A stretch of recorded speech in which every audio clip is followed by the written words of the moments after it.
Hola, soy Warnoff y voy a hablarles de SQL Azure Internals. Específicamente, veremos cómo funciona SQL Azure y cómo está hecho.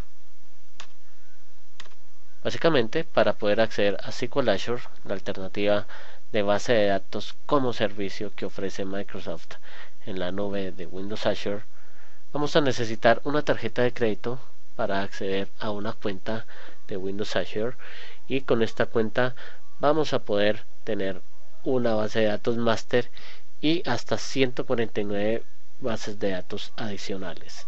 Si no es suficiente con estas otras 149 bases de datos, vamos a poder igual acceder a una cantidad mayor si nos comunicamos con soporte para solicitarlas.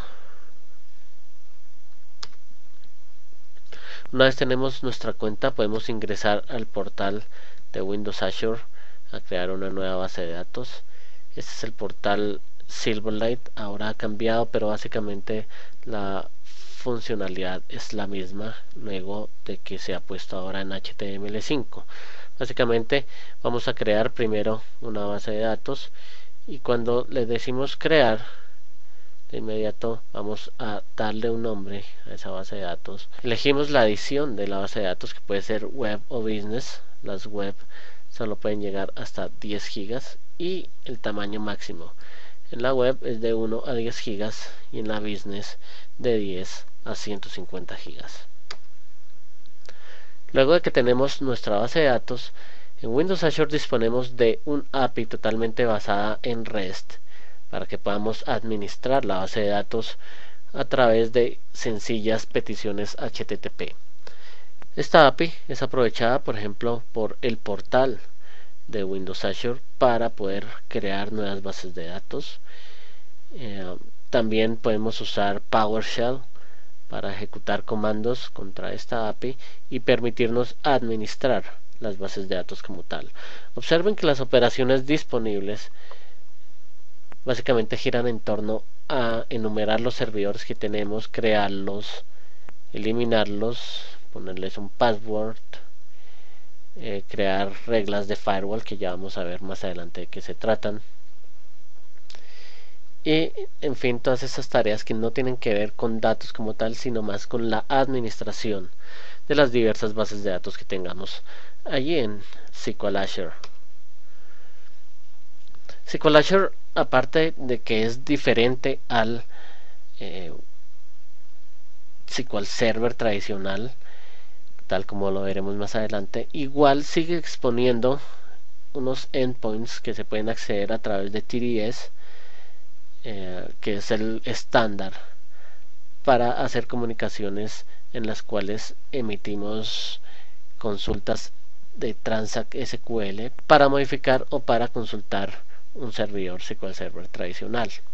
Nosotros podemos utilizar, por ejemplo, el SQL Server Management Studio 2008 R2 en adelante para poder conectarnos a SQL Azure y ejecutar consultas contra nuestras bases de datos que están en la nube.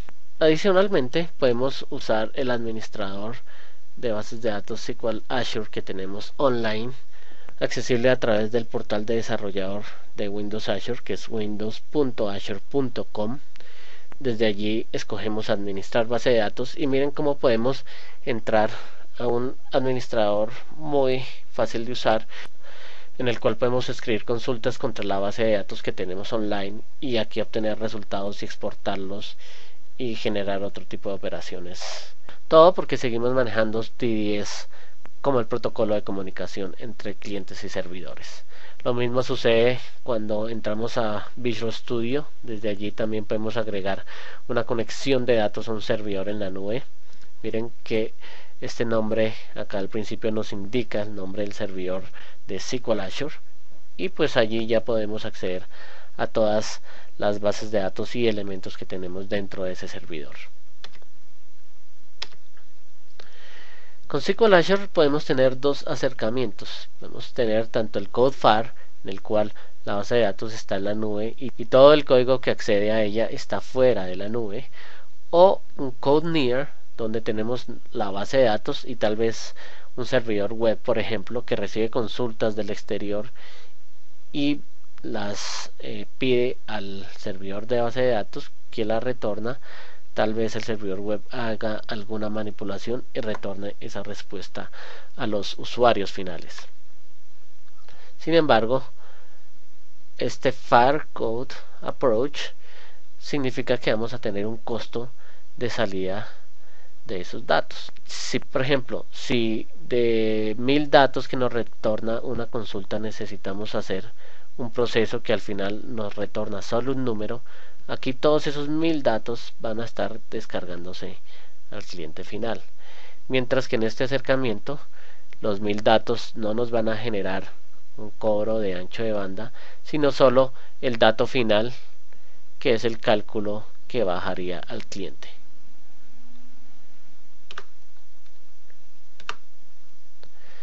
Otras diferencias que encontramos con SQL Server tradicional se encuentran sobre todo en lo que tiene que ver con la base de datos master. La base de datos master contiene todos los logins que van a estar accediendo al sistema y además tiene unas vistas que no se encuentran en el SQL Server tradicional. Por ejemplo, tenemos la vista Firewall Rules, que nos permite ver qué reglas de firewall hemos establecido para nuestro servidor de base de datos. Tenemos el Bandwidth Usage, que nos permite saber cuál es el tamaño, cuál es el consumo de ancho de banda de nuestro servidor.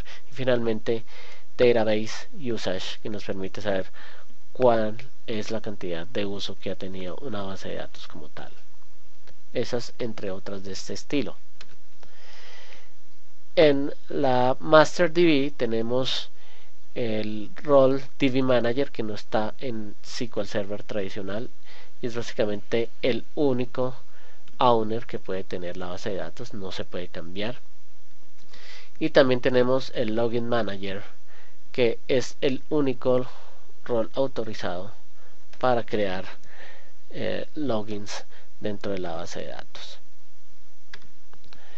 Las bases de datos, como les mencioné, en SQL Azure solo puede tener un dueño y no admiten el rol de guest. Todos los usuarios deben ser plenamente identificados con el sistema de seguridad tradicional de SQL Azure de usuario y password. En cuanto a seguridad, tenemos algunas consideraciones especiales con SQL Azure. Por ejemplo, solo soportamos Standard Security. No hay seguridad de Windows, por ejemplo. Además, SQL Azure impone unas estrictas normas de seguridad para poder acceder a los servidores, empezando por el firewall. Cada servidor que montemos en la nube tiene un conjunto de reglas de firewall que son en general las direcciones IP de los clientes que van a estar accediéndola. Cualquier usuario que está fuera de la nube no puede sencillamente tratar de ingresar a este servidor con las credenciales correctas. Aún teniendo esas credenciales, su IP debe estar especificada acá como una IP permitida. Esto nos otorga una enorme seguridad en el sistema, pues solo los usuarios que nosotros hemos admitido explícitamente van a poder entrar al sistema. Esto, por ejemplo, también nos permite protegernos ante ataques de denial of service, ya que cuando IPs no autorizadas intentan bombardear al servidor, sencillamente no van a entrar en una primera instancia.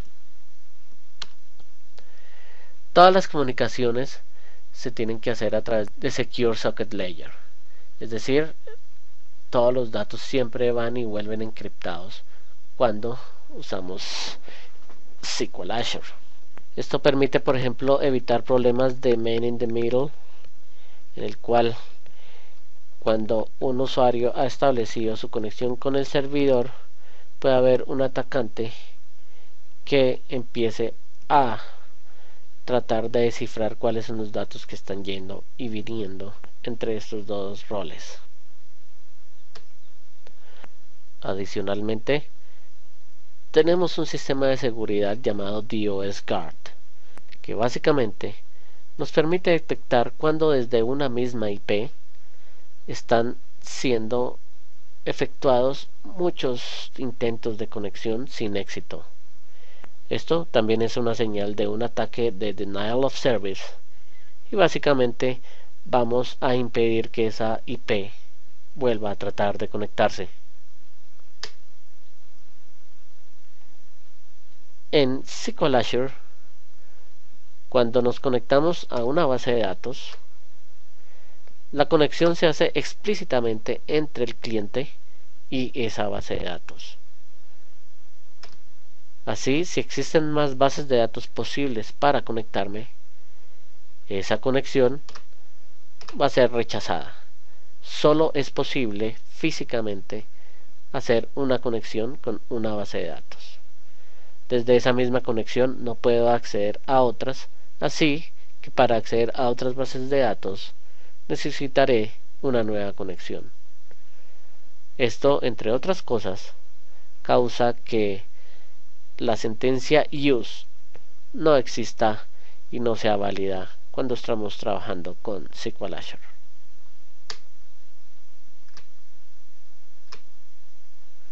Pasemos ahora a ver algo de la arquitectura de SQL Azure. Como les mencionaba, primero hay un usuario que a través de su suscripción le pide a Windows Azure que le suministre unas bases de datos para trabajar con ellas. Básicamente, el cliente contrata un servidor de SQL Azure y ese servidor contiene varias bases de datos, como lo vemos acá. Aunque el cliente lo que al final observa de una manera lógica es un servidor y unas bases de datos, lo que sucede en la realidad es que sus bases de datos están puestas en distintos servidores físicos en la red de Windows Azure. Si observamos las convenciones, tenemos el color negro para identificar máquinas físicas que están en la nube de SQL Azure. En este caso, tenemos 3 máquinas físicas distintas. El color rojo nos identifica instancias de SQL Server que están en la nube de SQL Azure. Este SQL Server sí es el SQL Server tradicional que siempre hemos conocido. Como se observa, existe uno y solo un servidor de SQL Server por cada máquina física establecida en la nube de Windows Azure. Ahora, dentro de SQL Server vamos a tener particiones de base de datos. Observamos que solo hay una partición de base de datos por cada servidor de SQL Server. Esto lo que nos indica es que en la vida real cada servidor también tiene solo una base de datos y esa base de datos se divide en subsecciones donde cada subsección viene a ser una base de datos lógica para cada usuario. Recapitulando, tenemos en SQL Azure hay servidores físicos y por cada servidor físico hay una sola instancia de SQL Server instalado. Y en cada instancia de SQL Server instalado hay una sola base de datos que está dividida en particiones lógicas, donde cada partición lógica es la base de datos de un usuario. Entonces, un usuario puede tener sus diversas bases de datos distribuidas en distintos servidores físicos sin que lo note. Otra implicación es que el log de transacciones aplica para varios usuarios. Es por eso que SQL Azure sencillamente no cobra el log a sus usuarios. Lo único que se cobra es el espacio real en disco, el espacio de datos. Como ustedes pueden ver, esta base de datos roja tiene otras 2 copias. Esto sucede porque SQL Azure siempre guarda 3 copias de los datos para ofrecer una redundancia y una calidad del servicio de 99.9%. Miren que cada copia de la base de datos se encuentra en un servidor distinto para prevenir desastres. Puede ocurrir también que en un servidor dado existan bases de datos lógicas de otros usuarios, pero son absolutamente invisibles e inaccesibles para el primer usuario porque se requieren todas las credenciales de acceso para poder llegar a ellas. Además, no se sabe cómo esté llamado el servidor lógico de ese usuario que está manteniendo las bases de datos que son distintas a las del primer usuario. Aunque aquí como ejemplo he puesto solo 3 servidores y en varios de ellos se repiten las réplicas, lo más común de encontrar en SQL Azure, donde se tienen hasta 1000 servidores distintos por clúster, es que si 2 bases de datos comparten una misma instancia, lo más probable es que jamás vuelvan a encontrarse en otro servidor. Para poder acceder a todos estos servicios, tenemos otro conjunto de máquinas específicamente dedicadas a administrar el acceso a estos servidores. Este conjunto de máquinas, entre otras cosas, ejecuta operaciones para validar que el T-SQL que está llegando a través de TDS es correcto de acuerdo a la estructura que se tiene en SQL Azure. De esta manera, en SQL Azure tenemos básicamente 4 componentes principales. Está el componente de cliente, que es el que accede a la base de datos tal vez a través de Ada.NET o OnlyDB. La capa de servicios, en la que se encuentra por ejemplo el gateway que acabé de mostrarles. La capa de plataforma, que es donde realmente están las bases de datos, y la capa de infraestructura, que es donde esas bases de datos se estarían montando. Esta es la capa de cliente con más detalle. Miren cómo a través de ODBC o Ada.NET podemos acceder desde PHP o aplicaciones de SQL Server o sencillamente servicios de datos de DAPCF a el Tabular Data Stream o TDS, que como les dije es el protocolo para hablar con SQL Azure. Todas estas comunicaciones se van encriptadas a través de Secure Socket Layer a la capa de servicios. En la capa de servicio tenemos bloques que nos permiten provisionar nuevas bases de datos, administrar la factura y las mediciones de una cuenta dada y suministrar las rutas de conexión para que estas instrucciones vayan a la base de datos adecuada. Esta es la capa de plataforma, la que finalmente ejecuta todo el trabajo de almacenamiento y consulta de datos. Como ustedes saben, está basada en SQL Server, pero tiene unas abstracciones lógicas que hacen que el comportamiento sea distinto. Tenemos un conjunto de procesos llamado SQL Azure Fabric, que básicamente se encarga de mirar la salud de cada servidor y de informar cuando un servidor está fallando para tomar acciones correctivas. Esto se hace a través de los servicios de administración. Finalmente está la capa de infraestructura, que se sale del alcance de esta presentación y básicamente comprende todos los sistemas operativos y sistemas de hardware que soportan a los SQL Server sobre los cuales está montado SQL Azure. Una petición general sigue la ruta que les mostraré a continuación. Primero, nos llega al front-end cluster, que es el que recibe todos los llamados de los clientes y es básicamente donde está el gateway que les he mencionado. Allí le hacemos un parse al mensaje que viene y si es correcto pasamos a ejecutar la lógica del gateway, según la cual vamos a buscar en dónde se encuentra la base de datos a la que se quiere acceder desde esta conexión. Una vez encontrada, Nos dirigimos al clúster de bases de datos master, donde buscamos esa base de datos para saber específicamente en qué partición se encuentra y validar las credenciales que nos han suministrado. Después de hacer esta validación, ya procedemos a ir directamente a la plataforma donde se ejecutarán las operaciones que venían desde un principio. Cuando esta comunicación ya ha sido establecida, observamos cómo nuevas consultas pueden pasar directamente a la capa de plataforma sin ejecutar todo el protocolo del frontend ni del master cluster. Tenemos otras capas como la plataforma de servicio, que nos permite hacer balanceo de cargas, aprovisionamiento de bases de datos y monitoreo. Cuando creamos una nueva base de datos, necesitamos crearla y, entre otras cosas, poner la información necesaria en el clúster de las master.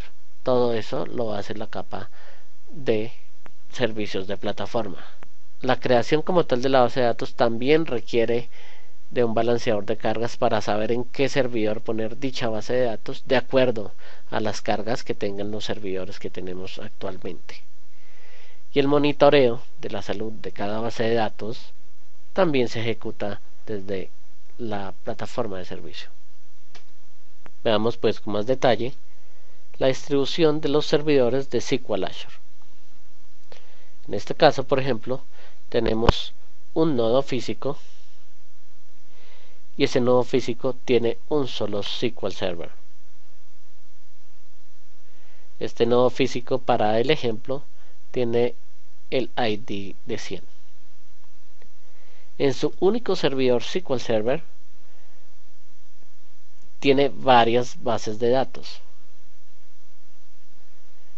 Algunas de esas bases de datos son la partición primaria de dicha base de datos, es decir, la réplica primaria que está recibiendo realmente las consultas y los cambios que está haciendo el usuario.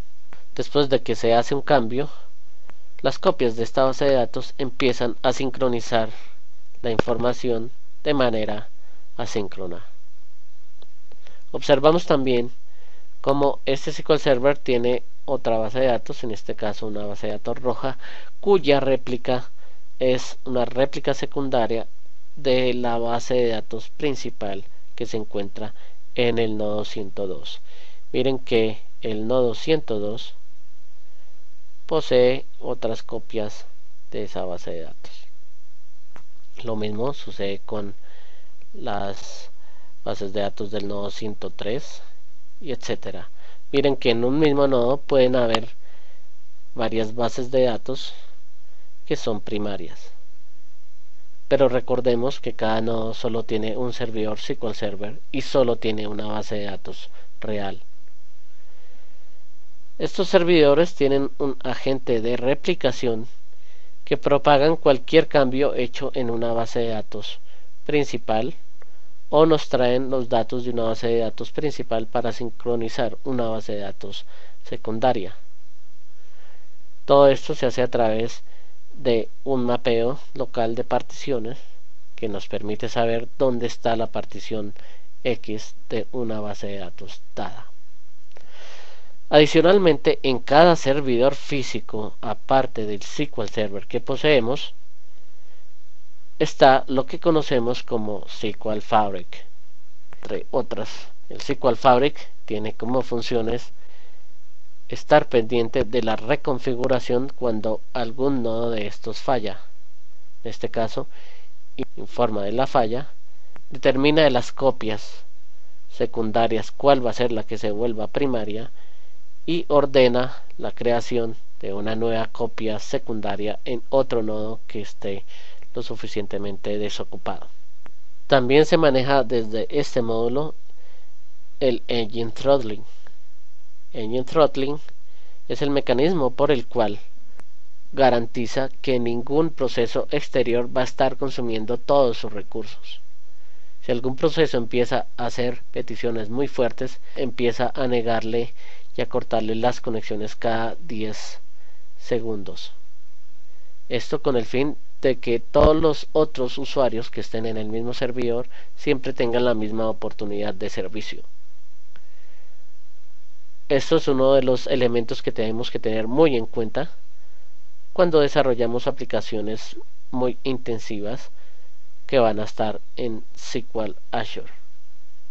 Cada SQL Server puede tener hasta 650 particiones dentro de la base de datos que posee. Como les mencioné, al ser una sola base de datos, solo hay un log por nodo. Y dado que una base de datos principal puede tener varias copias, una transacción solo hace commit cuando ha hecho commit en la mayoría de las copias. En este caso, en la base de datos principal, una copia y otra copia. Cuando estas tres han hecho commit, se considera que la transacción hizo commit completamente.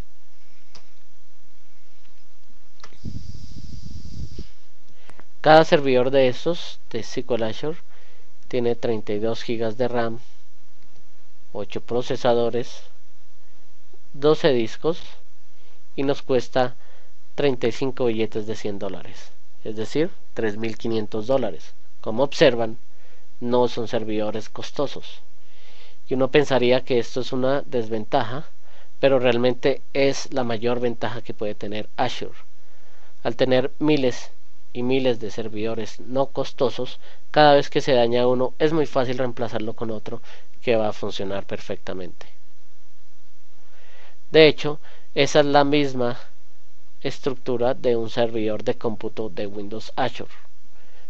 De esta manera es muy fácil compartir los recursos disponibles que están en Windows Azure tanto para SQL Azure como para Windows Azure.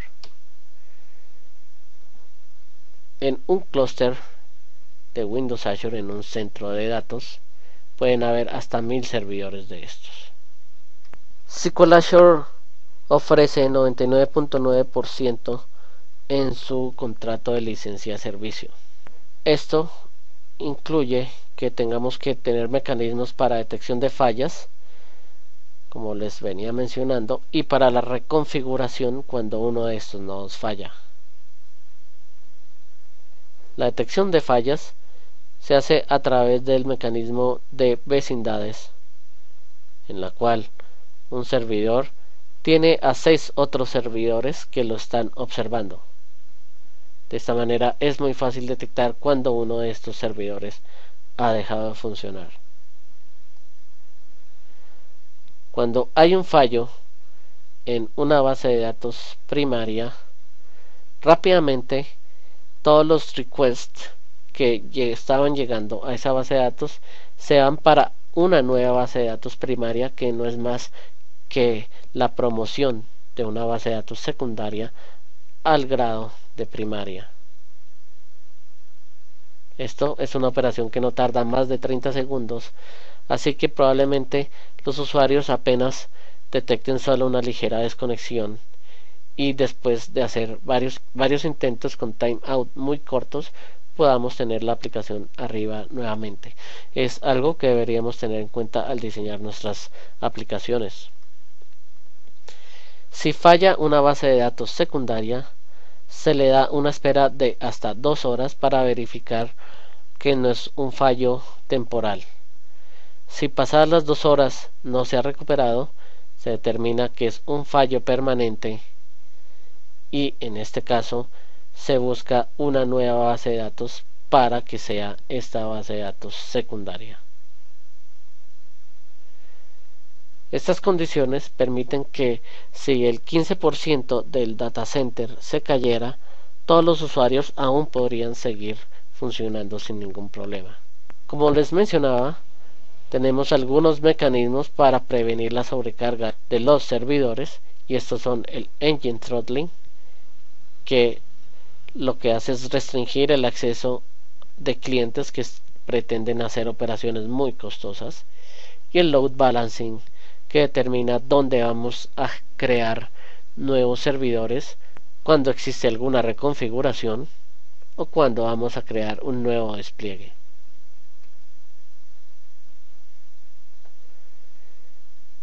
¿Cuál es el futuro que tenemos con SQL Azure? Desde que nació hemos visto muchas mejoras. Por ejemplo, incluimos datos espaciales y georreferenciación, algo que no estaba al principio. Reporting Services tampoco estaba. El tamaño máximo de la base de datos era de 50 gigas y hoy día ya es de 150 gigas.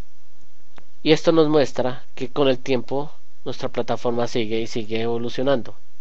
Lo que esperamos a futuro es que podamos detectar fallos aún con mayor anticipación para que el cliente no vea ninguna interrupción en el servicio y sobre todo poder aumentar el tamaño de las bases de datos. Para cerrar, déjenme recordarles que hemos visto cómo poner una base de datos en la nube no tiene un costo inicial y conocimos cómo todo esto se logra. Vimos conceptos como servidores lógicos, múltiples réplicas en las bases de datos que tenemos y balanceo de cargas cuando es requerido. Si tienen más preguntas o necesitan información adicional, me pueden buscar en Bing como Warnoff y allí encontrarán muchos medios de contacto. Por ahora es todo. Hasta pronto.